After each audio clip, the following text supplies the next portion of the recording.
Welcome to the physical space tour of the Monticello Library Branch Teen Section. Take a tour with me.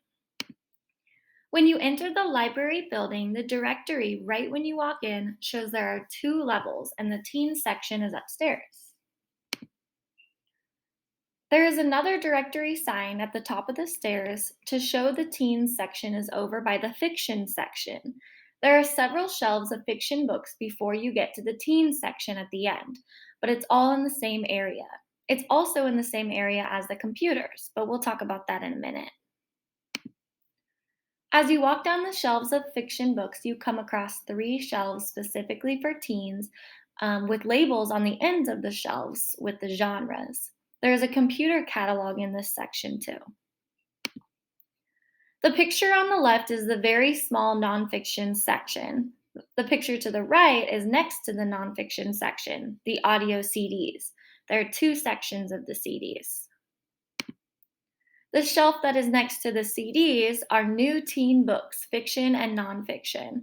This is the only version of the best books for teens or award winning books that I could find. There were no award winning books separated from the others.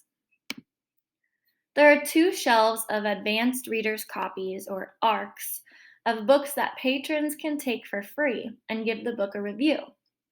I noticed one of the books said it would be published in September of 2019. So they are not exactly new books, but I appreciate the idea. In the corner there is some sitting space.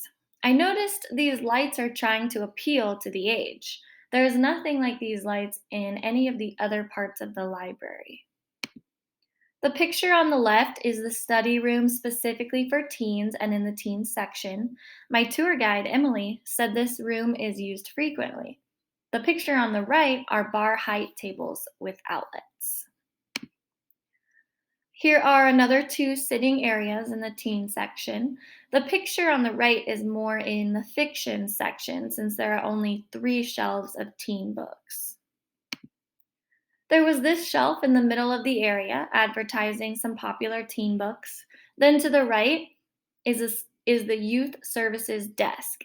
Emily said there is always a full time employee there. This is called the youth services desk, but this person handles the adult section and the computers as well. Another few seating options. The tables each have their own TV they can use for presentations or meetings, but this was directly in the middle of the shelves, so they would have to be quiet while patrons searched for books. Here are the computer facilities. There were 8 computers and 2 Apple computers. Emily said there are supposed to be 6 Apple computers total, but they are slowly getting Adobe and are currently out being serviced. Adobe is a replacement for Makerspace, a popular service for library patrons that this library does not have. Emily mentioned that teens do not use the computers, as this area of students in the demographics of this area have their own individual devices provided by the district. They use the tables to put their own device on. When I went to this area the second time, there were 2 adults working on the computers. Another few seating options. The terrace outside is a popular area for teens. Emily said the employees have to constantly remind teens that this place is still the library and they need to follow the same rules. The second picture is the main conference room that teens prefer. It is not noise canceling though, so they have to be quiet and they are usually not. The last picture is a portion of the nonfiction section. Emily explained that this area has become a quiet study space that everyone prefers, but mostly teens. This is their go to spot when they need some serious quiet. And that concludes the tour.